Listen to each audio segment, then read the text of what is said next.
डोरा तेरे उत्ते छुट्टियां आसा साहिब जी डोरा आसा सतगुर जी डोरा तेरे उत्ते छुट्टियां आसा सतगुर जी डोरा डोरा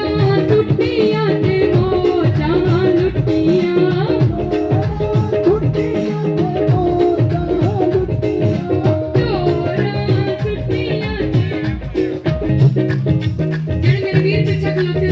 नच्ची आजी लाना चाहते ने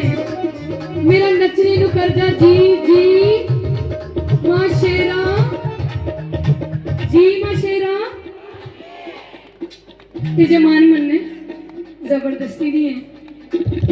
क्योंकि कोई भी काम मना करना होता है जमान थोड़ा करे भी ताली बजाई है गाई है नच्ची आजी लाई सकते उस गुरु जी दे चरणें च